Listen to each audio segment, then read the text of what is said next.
This is escalating rapidly again, clearly. Could things get completely out of hand, do you think?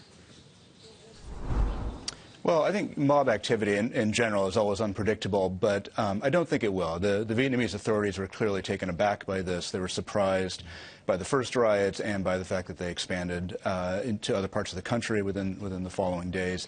But they won't be taken by surprise again. And now that, this is clearly affecting investor sentiment and stories about the country, they're not going to let this get out of hand. China must have known this would happen again when they began to drill in waters clearly under dispute.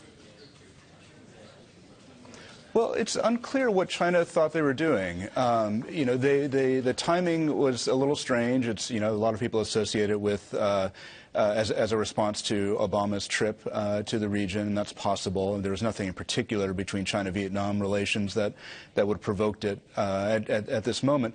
But I don't think China was expecting things to get out of hand like this. In the first couple days after their ships started interacting with Vietnamese ships, they kept a pretty tight lid on coverage in China itself, obviously trying to tamp down any domestic nationalist upsurge.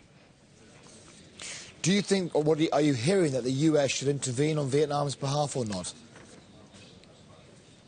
Well, you hear a lot of things, obviously, and there are a lot of pundits. It's very easy for people to talk about how the U.S. needs to talk a lot tougher and send more ships to the region and put more muscle behind the pivot and so on.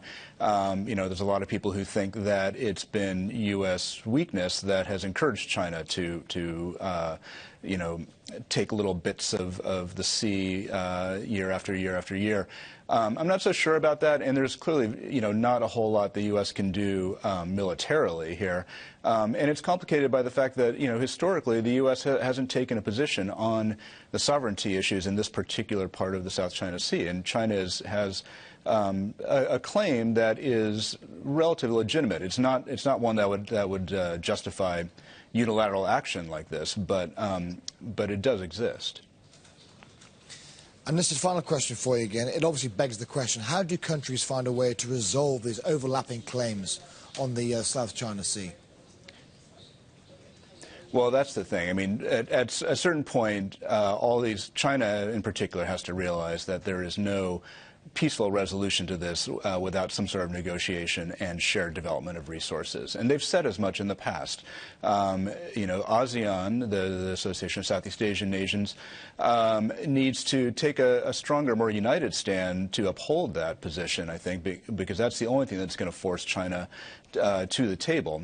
But barring that, what you're faced with is a future of unilateral action by China, a reaction like this by Vietnam, which, even though it won't move the oil rig that's in question, is going to affect China-Vietnam relations. It's going to affect stability on China's southern border. It's not in China's interest to have this kind of dispute.